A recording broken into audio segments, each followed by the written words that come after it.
Hello, I want to show you some of the best strategies for high rounds on zombies. I'll show you how I set up my games regardless of class or guns. After this, I'll dive into the best gun combos and their respective playstyles, and then I'll end the video with some honorable mentions. I start the match by grabbing the RUS-79U off the wall. It's only 500 points, and you should have no problem getting through the early rounds with it.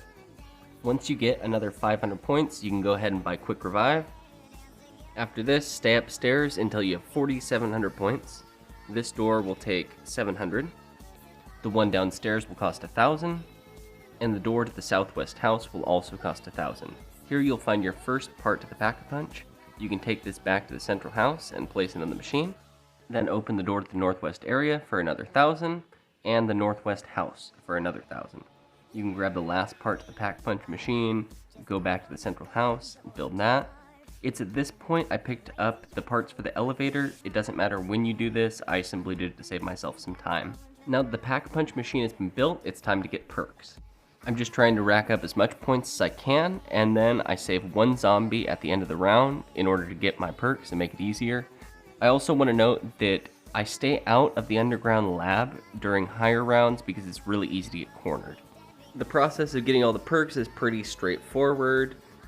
If you do end up having problems with the RUS-79U, you can go ahead and Pack-a-Punch it while you're getting your perks, but I normally try not to. I'm just using the gun for points really, it'll end up going away. Alright, once you've gotten all your perks, you can go ahead and start buying your guns. We're starting out with the SVD and the RPD. It is important to note that the RPD has a cooling compressor barrel. If you don't have it unlocked, it does take 50 kills at long distance. It really helps a lot. It gives it infinite ammo. I would also recommend attaching a bigger magazine to the SVD. Going back to where we left off, I've built a Pack-a-Punch machine and I've gotten all of the perks. I buy the RPD here first because we're on an early round and it kills them fine and it's a lot better for points. Once I have enough, I will buy the SVD. I mentioned it before, but the magazine really does help a lot. Special Infected remain a one-shot even up into higher rounds, and you can take out up to 6 zombies at one shot. On Avogadro rounds, take out all the regular infected first, and then snipe out the Avogadros with your SVD.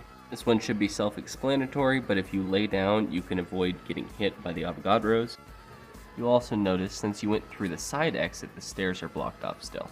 Simply makes it a little bit easier for camping in the early rounds, especially if you have Trapmaster. Make sure you alter your guns when using the Pack-a-Punch, keep them the same level. The RPD works really well on the lower levels, and then once you get higher you're going to have to rely on the SVD mostly. It does get a little overwhelming on high rounds, mainly due just to the amount of Brutuses and Infernos and Avogadros that do spawn in. You may want to also use these coin machines between rounds. Indolence is going to be the best one. That's going to pretty much cover the RPD and SVD combo. I've used these two guns in that corner of the stairway with Trapmaster to get to round 50. I've only done it a few times now, just because it takes so long. Moving on, we got the Echo and the Crossbow. I want to note that I have Poltergeist equipped for this run, just because it gives a buff to shotguns and pistols.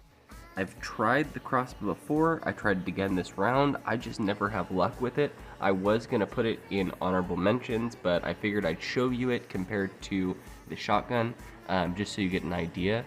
It's never worked for me. The crossbow is high damage, and it's also technically a pistol, so it should have double damage, I think. Like I said, it's just not my cup of tea. However, the Echo does work really well. I will mention, I've only tried the crossbow with the grenade arrows. Someone did mention on Reddit, I believe, that you should use the crossbow without the grenade arrows, and it works pretty well, kind of like a sniper, but I haven't tried that yet. Still not sure why they didn't just put gobblegum machines in. I mean, they are gobblegums, I don't get it. When I'm using the Echo, I don't normally camp in that stairway, plus you have Poltergeist as well, so you can get out of some situations. I really just like to run around, train up the zombies, and then kill them all by this bridge. I'll kind of move around the map if I need to. If there's maybe an Inferno walking around and I'm trying to wait and kill off the rest of the zombies first. The shotguns are super fun to use. I think Deadshot kind of helps with that a lot. Even on higher rounds, Echo works fine to take out Infernos, etc. Making use of traps helps quite a bit because you're going to be running around with this class. It's not Pack-a-Punched in this video, but I definitely have Pack-a-Punched it before. It really just doesn't work very well, not for me. Alright, I think that pretty much wraps it up for the Echo and Crossbow combination. Our next weapon combo is going to be dual SVDs. I really do like this gun combo, it helps with the ammo. The only problem is right now I'm playing in a multiplayer match and it's really hard to get a good train without having people either stealing your kills or thinking you're going to go down. This will definitely get you to around 50, 60, whatever you can achieve in the 3-hour mark. A lot of other people use this combination. You can choose to camp below the staircase and it works pretty well, especially on high rounds. I will say you should have Trap Master if you're using the sniper rifle, but I forgot to change out of Poltergeist. Still really didn't change anything, these guns are OP. Another option I really like is training out front here and then sniping them off on this bridge. Like I said before, I'm in a multiplayer match right now and so it's really hard to get a good train going. Of course, the main feature of this combo is simply being able to switch to your secondary when you run out of ammo. Alright, I think that about covers it for dual SVDs. We'll move on to honorable mentions. Real quick, I forgot to mention you can crawl underneath that trap if you need to get to the other side for some reason. Just figured I'd throw it in here. Alright, on to honorable mentions. We have a pretty interesting high round strat using Poltergeist. If you're really going for a high round, I would start by getting all my perks, but essentially all you need to do is have Poltergeist equipped and wait for a dog round. You'll then lure them into the corner, turn on Poltergeist mode, and jump over this fence. The only zombies that can spawn over here are just the Avogadro.